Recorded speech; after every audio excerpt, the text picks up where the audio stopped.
Hola, en el siguiente video tutorial abordaremos el tema relacionado con el análisis y construcción de gráficas y más adelante estableceremos las relaciones entre magnitudes y observaremos cómo se clasifican. Para comenzar, recordemos que cuando trabajamos en física y estamos atentos al estudio de los fenómenos y situaciones que ocurren a nuestro alrededor, es normal que cuando estemos haciendo estas observaciones sea necesario la toma de datos. ¿Esto para qué? Para su posterior interpretación. Todos estos datos obviamente deben ser analizados de manera matemática, porque ellos nos empiezan a arrojar ciertas características, información que nos permite más adelante llegar a sacar conclusiones. Es fundamental que cuando estamos analizando situaciones de la vida cotidiana o esos fenómenos físicos, sigamos un orden lógico, como por ejemplo el organizar toda la información que se recoge para luego analizarla. Todo esto se va a llevar a algo que conocemos como gráficas, y estas gráficas nos permiten hacer un análisis. Vamos a mirar entonces cuáles son esos elementos que se deben tener en cuenta a la hora del análisis y construcción de gráficas. Analicemos el siguiente fenómeno físico. Tenemos un resorte al que le vamos a ir agregando diferentes masas. Estas masas generarán en el resorte que él vaya cambiando su longitud. A medida que agreguemos las masas, este irá alargándose, tal como aparece en la gráfica. A medida que vayamos agregando las masas, como lo dije antes, el resorte va a experimentar un alargamiento. Este alargamiento requiere ser medido. Aquí tenemos entonces un fenómeno que es necesario analizar. Para lograr el análisis es necesario la construcción de una tabla de datos como la siguiente. En ella se observan entonces algunos datos que nos suministra el fenómeno. En primer lugar, tenemos la cantidad de masas que se van agregando al resorte. En otra columna tenemos el alargamiento que el resorte experimenta a medida que se le agregan las masas. Y en la otra columna tenemos la fuerza que esta masa ejerce sobre el resorte. Tenemos allí entonces el fenómeno a estudiar, tenemos los datos suministrados por el fenómeno y nos falta elaborar la gráfica del mismo, la cual sería de esta manera. Entonces podemos hacer un análisis del fenómeno estudiado. Observemos que se presenta una gráfica en donde aparecen unos puntos azules y hay una línea recta que atraviesa a esos puntos. Teniendo entonces todos estos elementos, surge una pregunta, y es: ¿qué sentido tiene tener una gráfica, una tabla de datos? ¿Para qué sirve todo esto?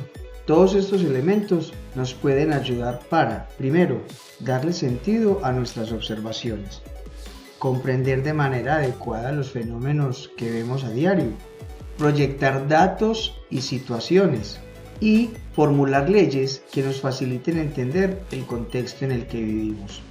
Un ejemplo de todo esto tiene que ver con lo que nos está pasando en el mundo actual y que tiene que ver con el COVID-19.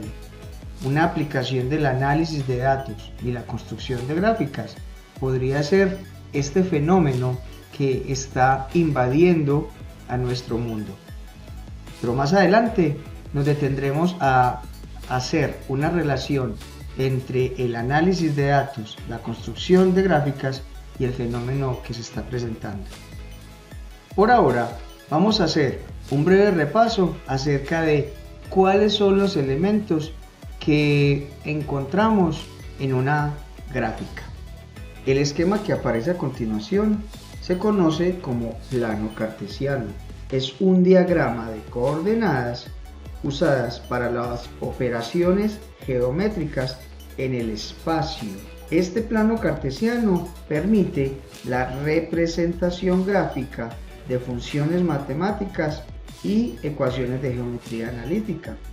También permite representar relaciones de movimientos y posición física. Es importante aclarar que este es un sistema bidimensional constituido por dos ejes que se extienden desde un origen hasta el infinito.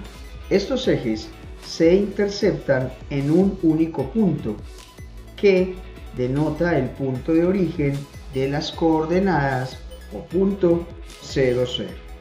Sobre cada eje se trazan un conjunto de marcas de longitud que sirven de referencia para ubicar puntos, trazar figuras o representar operaciones matemáticas. O sea, es una herramienta geométrica para poner estas últimas en relación gráfica.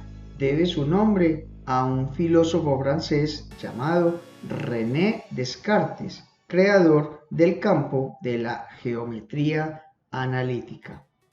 En este plano cartesiano existen 4 cuadrantes. Veremos que conforman como una especie de cruz, dividiendo el plano de la siguiente manera. El cuadrante 1 de la región superior derecha, donde se pueden representar valores positivos en cada eje de coordenadas. Por ejemplo, 1, 1.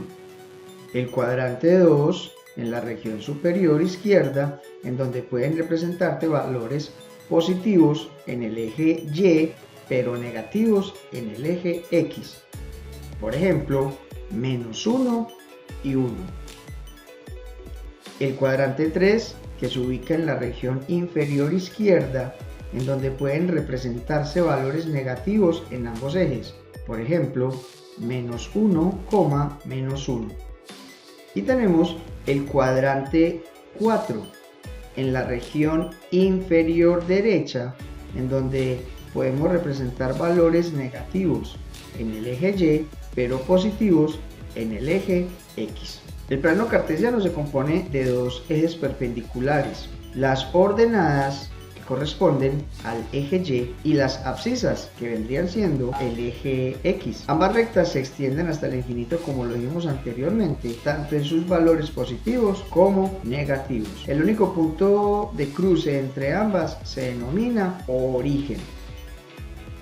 Muy bien, teniendo claro ya entonces cuáles son los elementos que vamos a encontrar en una gráfica, específicamente en un plano cartesiano, ya que hemos definido cómo se compone, vamos a hablar ahora entonces de las tablas de datos.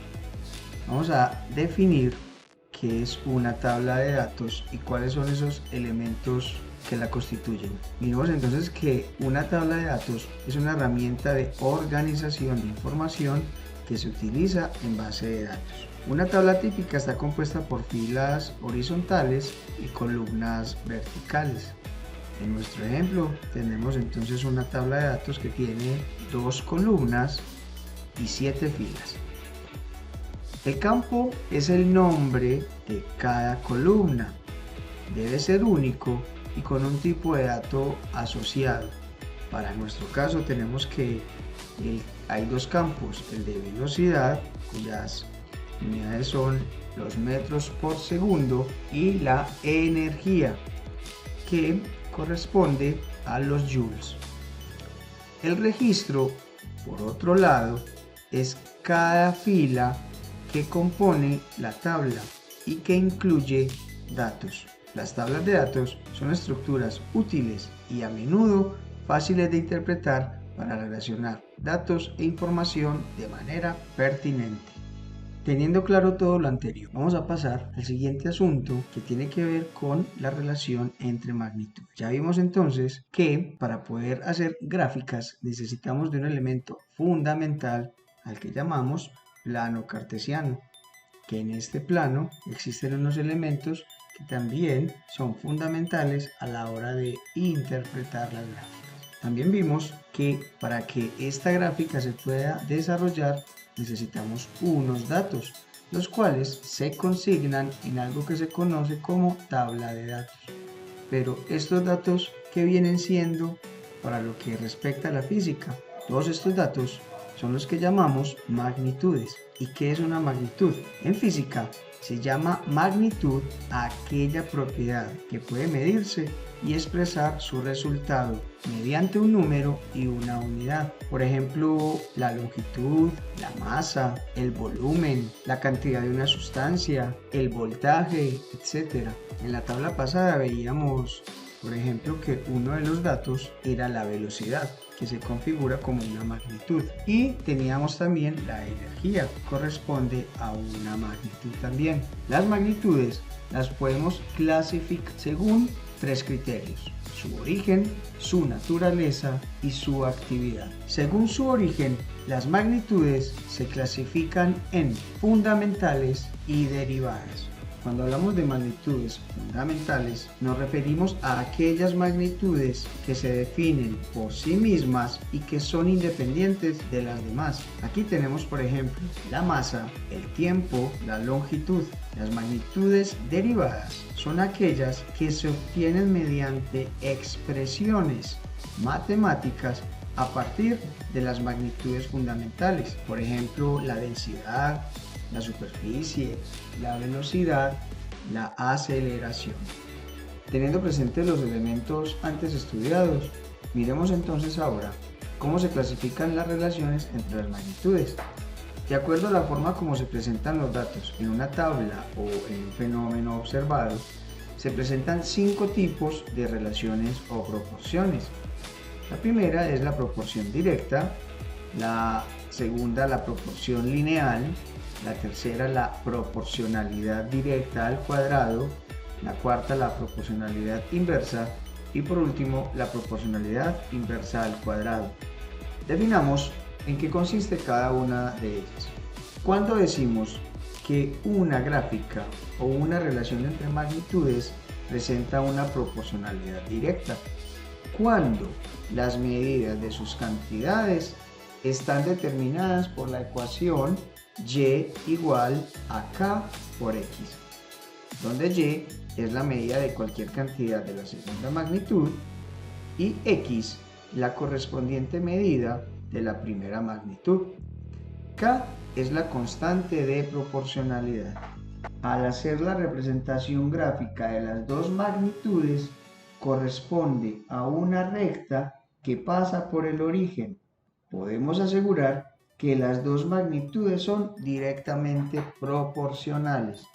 Y otra característica final de este tipo de proporcionalidad es que cuando una magnitud aumenta, la otra también lo hace en la misma proporción.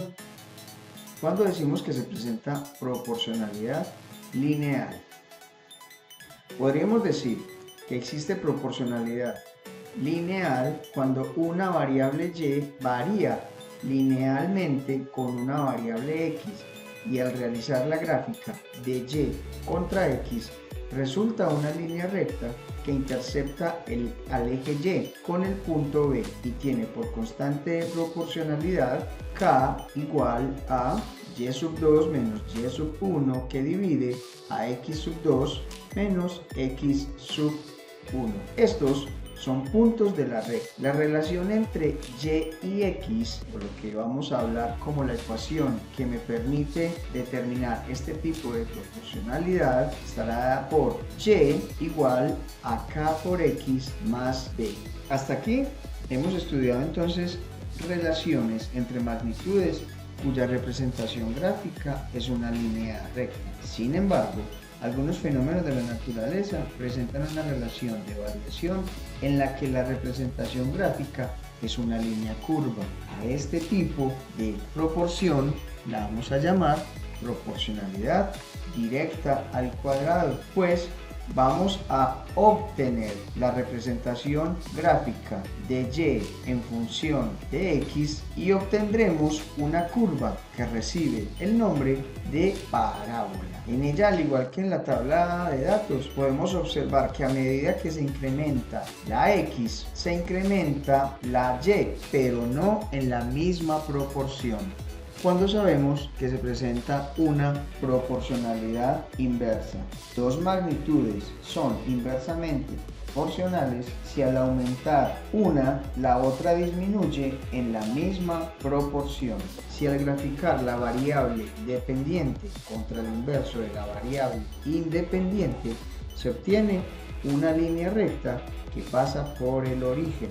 Cuando se presenta proporcionalidad inversa al cuadrado, cuando una de las magnitudes aumenta y la otra disminuye, pero no en la misma proporción. Todos estos elementos serán el contenido de un próximo video.